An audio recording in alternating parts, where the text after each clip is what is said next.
Bonjour à tous, alors on se retrouve pour une nouvelle vidéo et aujourd'hui ça va être une vidéo pour vous donner quelques petites astuces pour apprendre à vous protéger provisoirement. Attention, pas une protection puissante, mais lorsque vous avez le mauvais œil ou que vous êtes attaqué par de la sorcellerie, il peut y avoir des petites choses à faire en attendant que l'on vous fasse un rituel un peu plus conséquent, un peu plus puissant. Donc pour vous protéger en attendant, je vais vous donner des petites astuces. Alors, je m'excuse si je me racle la gorge, mais il y a les pollens en ce moment chez nous dans les Landes et franchement, ça me gêne. Allez.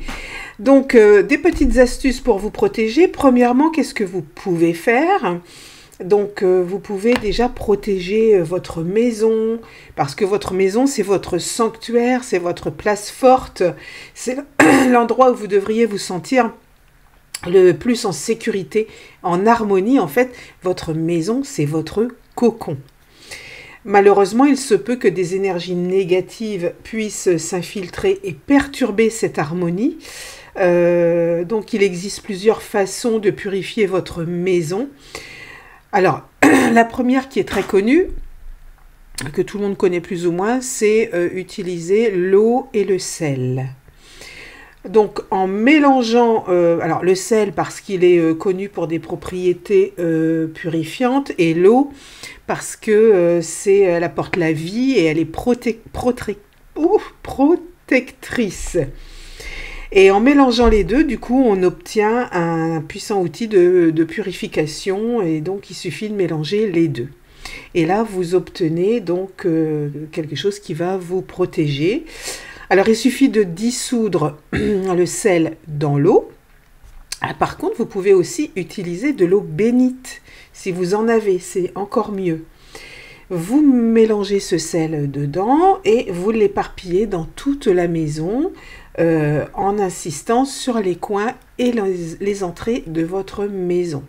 Donc on mélange le sel à l'eau, on éparpille tout ça dans les coins, dans l'entrée de la maison ou les entrées s'il y a plusieurs entrées, et s'il y a de l'eau bénite, eh ben, c'est encore mieux. Donc il y a une autre technique aussi qui consiste à brûler de l'encens. L'encens de sauge, par exemple, de la sauge blanche, je précise, pas de la sauge qu'on achète pour faire la cuisine. Non, non, non, de la sauge blanche uniquement, qu'on achète en bâton ou en encens. Là, vous faites fumer votre bâton de sauge dans la maison. La fumée qui est produite, du coup, vous aidera à nettoyer votre maison des énergies négatives, que ce soit la sauge ou les encens. Et ça la aidera aussi à protéger du mauvais œil. N'oubliez pas d'ouvrir toutes les fenêtres pour permettre aux énergies négatives de s'échapper. Alors, au niveau des encens, vous pouvez prendre différents encens. Moi, j'utilise l'encens pontifical, l'encens de Saint-Benoît, l'encens de l'archange Michael aussi, l'encens de lavande, c'est très bon aussi. Voilà, ça c'est une deuxième petite astuce. Ensuite, nous avons la méthode de l'huile.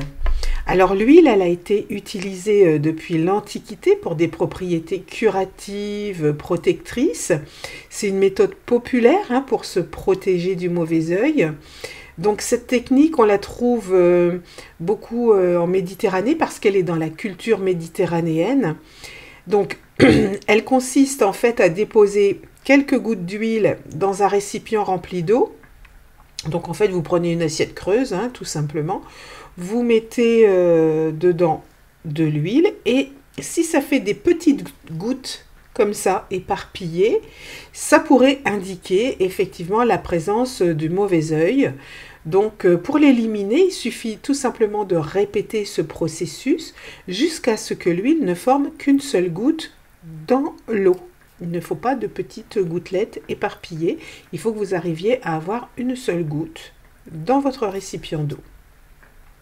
Alors il existe aussi des huiles essentielles qui peuvent aider à éloigner les énergies négatives. Alors, parmi les huiles essentielles, on peut utiliser l'huile de citron, l'huile de romarin, l'huile de lavande. Il suffit en fait de les diffuser. Si vous avez un diffuseur d'huile essentielle, vous pouvez les diffuser dans la maison ou aussi les appliquer sur votre peau pour bénéficier des propriétés protectrices. Ça, c'est pour les huiles essentielles. Alors, le rôle de la magie dans la protection contre mauvais œil ou la magie noire. Donc, la magie, elle a longtemps été utilisée comme moyen de protection. Donc, magie blanche, bien sûr, pas magie noire. Contre le mauvais œil, que ce soit à travers des amulettes, des talismans ou des rituels. La magie, elle offre une panoplie de méthodes pour se protéger des énergies négatives.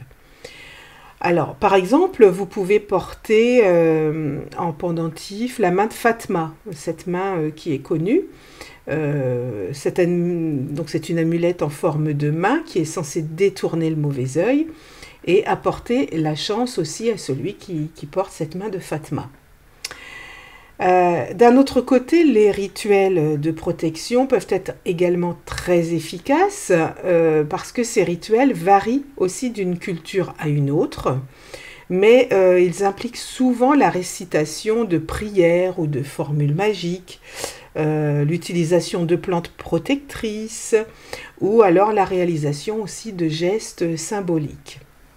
On peut aussi protéger son enfant du mauvais œil parce que les enfants sont souvent considérés comme étant particulièrement vulnérables au mauvais œil. Donc pour protéger votre enfant, vous pouvez utiliser plusieurs méthodes qui sont mentionnées donc précédemment dans ce que je viens de vous dire. Cependant, il existe aussi des protections spécifiques pour les enfants. Alors, par exemple, dans certaines cultures, il est coutume de mettre un bracelet rouge sur le poignet gauche. Ce bracelet serait capable d'absorber les énergies négatives et de protéger l'enfant du mauvais œil. Une autre méthode consiste à placer un œil de protection. Alors c'est un œil en verre bleu. Certains d'entre vous le connaissent certainement. Pour ceux qui ne le connaissent pas, je vous mets la petite image. Donc cet œil en verre bleu, vous le mettez dans la chambre de l'enfant.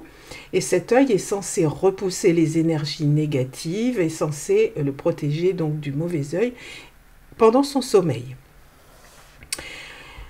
La protection du mauvais œil dans la religion, alors enfin, de nombreuses religions offrent leurs propres méthodes de protection contre le mauvais œil. Par exemple, en islam, dans l'islam, les musulmans invoquent souvent Allah pour demander la protection contre les mauvais sorts. Et puis, il y a des pratiques aussi courantes qui consistent à réciter certaines sourates du Coran, que je ne connais pas moi parce que ce n'est pas ma religion, mais qui sont spécifiquement destinées à offrir une protection contre le mal. Pour le judaïsme, vous avez le psaume 121 qui est souvent utilisé pour se protéger du mauvais œil, tandis que chez nous, enfin moi je suis chrétienne plutôt, dans le christianisme on invoque souvent l'aide des saints, comme Saint Benoît par exemple, pour Saint Michael, l'archange Michael, on invoque Jésus, on invoque la Vierge Marie, on invoque Dieu tout simplement. Mais dans tous les cas, la foi en une puissance supérieure peut apporter un réconfort en protection efficace contre le mauvais œil et tout autre mal. Donc en fin de compte, se protéger du mauvais œil n'est pas une tâche compliquée, que vous choisissiez de l'eau salée, de l'huile, la magie, des protections spécifiques pour les enfants ou des prières religieuses. L'important est de croire en la méthode que vous utilisez, parce qu'après tout, la protection contre le mauvais œil dépend autant de votre foi en la méthode que la méthode elle-même. Alors, choisissez la méthode qui vous convient, la mieux, et protégez-vous du mieux du mauvais œil. Vous avez aussi un autre rempart contre le mauvais œil, ce sont les pierres naturelles, qui sont connues depuis des millénaires par leurs propriétés, on appelle ça aujourd'hui la lithothérapie. Donc de nombreuses cultures à travers le monde les utilisent pour se protéger contre les mauvais sorts, contre les énergies négatives, les mauvais esprits, le mauvais œil. Alors, parmi ces pierres les plus réputées, bien sûr, on va retrouver l'œil du tigre. Alors l'œil du tigre, vous voyez, j'ai un bracelet, moi, en œil du tigre, par exemple. Voilà, l'œil de taureau, l'œil de faucon, ce sont des pierres qui vont absorber les ondes négatives et du coup, elles vont vous protéger. En sachant que ces pierres-là, tout ce qui est œil de quelque chose, œil de faucon, œil de taureau, œil du tigre, ne se recharge qu'au soleil, pas à la lune. Ces pierres-là détestent la lune. Hein. Donc au soleil ou alors sur un amas de quartz aussi, vous pouvez les recharger. Hein. Ensuite, on retrouve aussi l'améthyste. L'améthyste, on l'utilise aussi en voyance parce qu'elle est, alors, elle est réputée pardon, pour ses vertus purifiantes, mais aussi on l'utilise en voyance, qu'elle elle aide aussi à nettoyer l'aura de la personne qui la porte et à éliminer les ondes négatives. Et voilà. Et elle apporte bien sûr la spiritualité, c'est pour ça qu'on l'utilise aussi en voyance. Elle est très bonne aussi pour l'élévation de l'âme, ce qui peut aider à conjurer du coup le mauvais œil. Et puis vous avez une autre pierre aussi, c'est la labradorite. Alors la labradorite, moi c'est une de mes pierres préférées. Elle, c'est un véritable bouclier contre les énergies négatives. Elle absorbe le mal, elle le protège de l'influence des autres. Cette pierre est particulièrement recommandée pour ceux qui ont tendance à être victimes du mauvais œil. Parce qu'il y a des gens qui sont plus fragiles, entre guillemets, et qui sont plus comme une éponge. Le mauvais œil s'accroche facilement sur eux, donc la labradorite, elle est bien recommandée pour ces gens-là. Et puis vous avez le fil rouge. Alors le fil rouge, c'est une protection simple hein, contre le mauvais œil. C'est un symbole de protection qui est ancien, qui est utilisé depuis des siècles hein, dans diverses cultures. Il est considéré comme une barrière contre le mauvais œil. Alors on l'attache au poignet gauche. Le fil rouge emprisonne les énergies négatives et empêche le mauvais œil du coup de vous atteindre. En plus de son rôle protecteur, le fil rouge est également un symbole de chance et de prospérité. Alors il est souvent offert en cadeau, on vous en a peut-être déjà offert un d'ailleurs. Et il est accompagné souvent d'un vœu de bonheur et de réussite dans la vie. Donc il peut être porté par tout le monde, mais il est particulièrement recommandé à ceux qui se sentent vulnérables au mauvais œil. Et il est important de noter que le fil rouge doit être noué par une personne de confiance, une personne sincère qui vous souhaite du bien. Et une fois attaché, il ne peut pas être enlevé, jusqu'à ce qu'il se détache tout seul. Donc ça sera, quand il se détachera tout seul, en fait, ça sera le signe que le fil rouge a rempli sa mission de protection. Ensuite, vous avez le Feng Shui. Alors le Feng Shui est un art millénaire qui vise à harmoniser l'énergie de l'environnement dans lequel vous vivez. Donc, en suivant les principes du Feng Shui, il est possible de créer un espace de vie qui favorise le bien-être, la prospérité, la protection contre le mauvais œil. Alors, pour conjurer le mauvais œil, le Feng Shui, lui, recommande tout d'abord de maintenir votre maison propre et bien rangée, parce qu'un espace désordonné peut attirer que des énergies négatives et favoriser le mauvais œil. Il est également conseillé aussi de réparer les objets cassés et de se débarrasser des objets inutiles. Ensuite, il est important aussi d'accorder une attention particulière à l'entrée de votre maison, parce que selon le Feng Shui, c'est par l'entrée de votre maison que les énergies circulent et donc que les énergies négatives peuvent entrer. Il est donc essentiel de la garder propre, bien éclairée et accueillante, d'enlever tout ce qui est inutile dans votre entrée, y compris des meubles. Enfin, le Feng Shui recommande d'utiliser des objets protecteurs comme des carillons à vent. Vous savez, ces petits carillons qu'on accroche dehors avec leur petit gling-gling super sympa.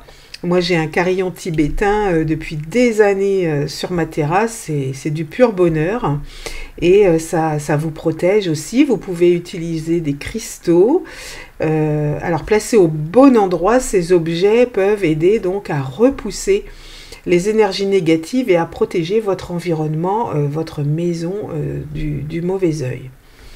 Parce que, bon, se protéger du mauvais œil, c'est avant tout une question de conviction, de volonté.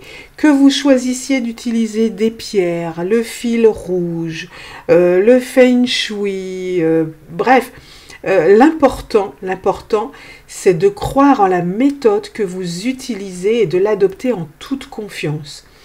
Parce qu'après tout, la meilleure protection contre le mauvais œil, c'est vous-même, votre force intérieure et votre détermination à ne laisser aucun mal vous atteindre. Alors choisissez la méthode qui vous convient le mieux et n'oubliez pas, le mauvais œil n'a pas de pouvoir sur vous que celui que vous lui accordez. Donc voilà. Maintenant, j'aimerais vous parler de quelques symptômes qui pourraient vous faire comprendre ou par lesquels vous penseriez que vous êtes peut-être atteint donc du mauvais œil ou de magie noire. Alors, un des symptômes les plus fréquents, alors il y en a beaucoup, mais je vais surtout en dire 3.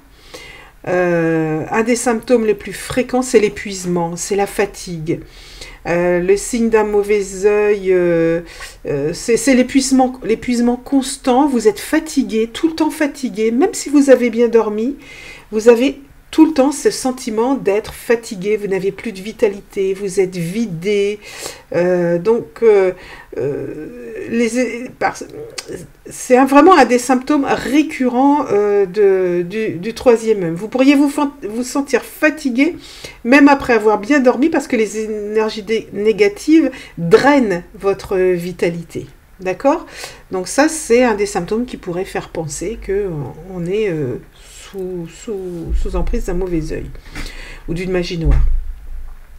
Ensuite, vous avez l'enchaînement des événements négatifs, c'est-à-dire que vous êtes dans une spirale d'événements malheureux ou de circonstances difficiles. Ça pourrait être un indicateur, bien sûr, de l'impact du mauvais œil. Les énergies négatives peuvent créer une série d'échecs et d'obstacles.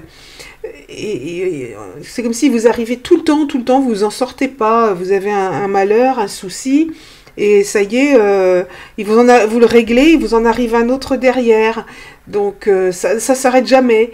Donc, oui, là, on pense qu'il peut y avoir effectivement quelque chose. Ça peut être aussi dans votre maison, les électroménagers, tout tombe en panne à la suite, le lave-linge, les sèche-linges, les objets électriques, ça tombe en panne petit à petit, la voiture.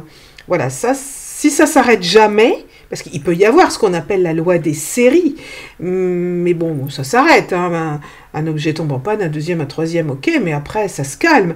Mais vous, si ça se calme jamais, c'est qu'il y a vraiment un souci. Donc là, ça, c'est un des symptômes qui pourrait faire croire qu'on est sous magie noire ou mauvais œil. L'impression aussi d'être entouré d'énergie lourde. Si vous avez l'impression d'être constamment entouré d'énergie lourde, c'est-à-dire de tension, de négativité, vous êtes toujours en train de vous disputer avec votre conjoint ou votre famille, tout est négatif, ça peut être lié aussi à du mauvais œil. Vous pourriez ressentir une atmosphère oppressante et même quand vous êtes dans des environnements positifs, ben vous avez l'impression d'être dans une atmosphère lourde et pesant. Donc ça, oui, c'est un symptôme qui pourrait vous faire penser que vous êtes sous mauvais œil. Alors, n'oubliez pas que les solutions que je vous donne, que je vous ai expliquées, ce ne sont que provisoires parce que, voilà, il faut ensuite passer par des choses plus puissantes. Donc, quand c'est vraiment très puissant, on va voir quand même un prêtre exorciste. Bon, c'est quand même plus rare, heureusement, mais malheureusement, bon, ça arrive. Et ensuite, vous avez le rituel du plomb. Je vais vous mettre en lien sous la vidéo, des vidéos sur le plomb que j'ai faites aussi. Et comme ça, vous pourrez voir comment on peut se débarrasser un petit peu de tout ça. Mais en attendant, vous pouvez donc pratiquer ce que j'appelle l'autoprotection ou l'auto-soin aussi. Ça, c'est important. L'auto-soin, en attendant, eh bien, c'est-à-dire prendre soin de vous physiquement, mentalement et émotionnellement, parce que le bien-être général va renforcer votre résistance aux influences négatives. C'est-à-dire que quand on est sous magie noire ou quand on est en proie au mauvais œil, certaines personnes, par exemple, ont tendance à se laisser aller. On ne va plus chez le coiffeur, on ne se maquille plus. Au niveau de l'hygiène, parfois, on est un peu limite. Surtout, ne tombez pas là-dedans. Maquillez-vous, prenez une bonne douche, prenez soin de vous, physiquement aussi, si vous le pouvez, faites du sport, essayez de gérer vos émotions avec des pierres, voilà, il y a différentes techniques aussi. Et puis, ça va, vous verrez que ça va grandement vous aider en attendant de prendre un rituel beaucoup plus puissant. Et parfois ça arrive aussi, étant donné que vous faites de l'auto-soin ou de l'auto-guérison, entre guillemets, de l'auto-protection, et vous verrez que peut-être même vous n'aurez même pas besoin de ces rituels puissants, vous allez réussir à vous en sortir. Donc c'est important. Voilà. Donc, et aussi, on évite les personnes négatives, surtout si vous avez des personnes négatives autour de vous. Une fois que vous les avez identifiées, on coupe. Allez, hop, ça dégage. On n'a pas besoin de s'entourer de négativité autour de soi. Voilà, parce que le mauvais œil peut avoir un impact aussi significatif sur votre bien-être, du coup, émotionnel et physique. Donc, voilà, donc c'est important. Donc voilà, je crois que j'ai tout dit, que je n'ai rien oublié. Voilà, créer un espace positif autour de vous et renforcer votre résilience face aux influences néfastes. Et puis, ça va bien se passer. Voilà, j'espère vous avoir aidé dans cette petite vidéo. Et en attendant, eh bien, prenez bien soin de vous et je reste à votre disposition. N'hésitez pas à m'indiquer dans vos commentaires si vous avez des questions. J'y répondrai sous la vidéo, bien sûr. Voilà, et puis en attendant, eh bien, je vous souhaite le meilleur. Je vous retrouve très vite pour de nouvelles vidéos.